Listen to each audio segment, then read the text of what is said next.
In the spring of 1942, Germany moved the largest gun ever built to a rail spur 16 kilometers north of Sevastopol, Ukraine. The gun weighed 350 tons. Its barrel was 32.5 meters long. It fired a shell weighing 7 tons. It took 4,000 men and 5 weeks just to get it into firing position. On June 5, 1942, it fired its first combat round. By July 4, it had fired 48 shells. Then it stopped. The barrel was worn out. Germany never fired this gun in combat again.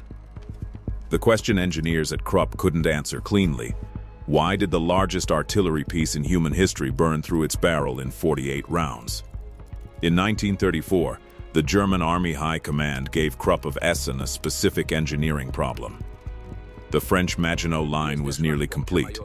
Germany needed a gun that could punch through 7 meters of reinforced concrete, or 1 full meter of steel armor plate from beyond the range of French return fire. Krupp engineer Dr. Erich Miller ran the calculations. The answer: a barrel 30 meters long, caliber 800 millimeters, firing a projectile weighing 7 metric tons. The weapon that resulted was called Schwerer Gustav Heavy Gustav. At full assembly, it stretched 47.3 meters. It required a specially laid double railway track to move. To fire it, 250 men. To assemble it from its transport configuration, 1,250 engineers working 54 hours straight. The gun fired 1 shell approximately every 30 to 45 minutes. Its armor-piercing round could reach a target 38 kilometers away. Its high-explosive round could reach 47 kilometers. Krupp began testing in the late 1930s. Before it ever reached combat, the barrel had already absorbed roughly 250 test rounds. One detail from the test records was noted and then set aside: barrel erosion was accelerating faster than engineers expected at high temperatures. Nobody flagged it as a problem. At the time, it looked like a data point. Gustav was ready for France in 1940. Germany didn't need it. Hitler's forces went through Belgium. France fell in 6 weeks. The gun sat at the Krupp facility, unused. In early 1942, the Wehrmacht moved Gustav to the Crimea. The train carrying it was 25 rail cars long, 1.5 kilometers total. Engineers built a dedicated spur line off the Simferopol-Sevastopol railway. At the end of that spur, they constructed 4 semicircular curved tracks so Gustav could be angled toward different targets without relocating the entire assembly. The siege of Sevastopol was its first combat test. June 5, 1942, the gun opened fire. 8 shells at Soviet coastal artillery positions 25,000 meters away. The batteries were destroyed. 6 shells at Fort Stalin. Reinforced concrete, destroyed. On June 6, shot 9. An armor-piercing round fired at White Cliff, on the north shore of Severnaya Bay. The ammunition magazine beneath it was buried 30 meters underground, with 10 meters of concrete above it. The shell passed through water, soil, and concrete. It detonated the magazine. The gun was working. Every target confirmed hit. The engineering was functioning exactly as Miller had calculated in 1934. After 15 shots, the spotting aircraft began logging something. Shell impact points were drifting. The Krupp team checked the gun. Everything appeared to be in specification. Of the 48 rounds Gustav fired at Sevastopol, only 10 landed within 60 meters of their intended target. The most off-target round missed by 740 meters. At 47 kilometers range, that was within the gun's documented margin. The spotters, using a dedicated reconnaissance aircraft for fire correction, adjusted and continued. The gun ran out of its ammunition allocation on the same day the siege ended, July 4, 1942. Then the barrel was inspected. The rifling the spiral grooves cut into the 32.5-meter steel bore was worn smooth in sections.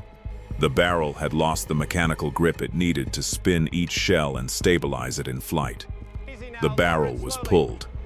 Shipped back to Krupp in Essen for relining, a spare barrel was fitted. But here was the problem nobody had computed correctly before deployment. The original barrel had already fired 250 test rounds before its first combat shot. Krupp's engineers knew the barrel had a finite service life. They had calculated it at approximately 300 rounds total, across the barrel's entire history. The spare barrel was installed. The gun was declared operational. Germany moved Gustav north to Leningrad. A special firing position was prepared 30 kilometers from the city, near the railway station at Tazy. The gun was fully assembled. Crew stood by. The Leningrad offensive was cancelled. Gustav sat. The war moved elsewhere. Then, the Warsaw question came. In 1944, during the Warsaw Uprising, Germany considered deploying Gustav again. The gun was moved toward Poland. The uprising was crushed before it arrived. Gustav never fired. In late 1944, the gun was moved again. No confirmed additional combat rounds. By early April 1945, with Allied forces advancing, German units destroyed what remained of the gun. On April 22, 1945, American forces found the wreckage in a forest, 15 kilometers north of Auerbach, 50 kilometers southwest of Chemnitz, blown apart. The largest gun ever built had fired 48 combat rounds total across a war that lasted 2,194 days. Here is the failure chain. In 1934, Dr. Erich Miller designed a gun to fire 7-ton shells from an 800 mm barrel.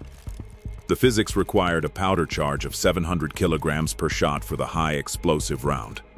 That charge produced a pressure wave inside the barrel of approximately 200 kilograms per square centimeter at firing. At that pressure, every shot removed material from the rifling grooves. Steel against steel, at extreme velocity and temperature, inside a 32.5-meter bore. Krupp's projected barrel life was 300 rounds. That estimate was based on firing cadence and shell weight, not on pre-combat test consumption. When Gustav arrived at Sevastopol, its barrel had already burned through 250 of those 300 rounds during factory testing and development. Germany deployed the world's largest gun to its first combat mission, with 17% of its barrel life remaining. No field record indicates anyone at Heavy Artillery Unit 672 or at Krupp's deployment team had flagged this before the siege began. The assumption that testing rounds and combat rounds were a separate budget was never written into the maintenance protocol. It was simply assumed. After Sevastopol, Krupp revised the tracking procedure. Combat rounds and test rounds were counted against the same lifetime total. The documentation change took 2 weeks. Germany spent 7 years and the equivalent of millions of Reichsmarks building and testing the Schwerer Gustav. It fired 48 combat rounds. Then, the barrel gave out. The procedure change that would have prevented it counting test rounds and combat rounds as a single lifetime total was 2 pages long. It was written in August 1942. 6 years after the gun was commissioned.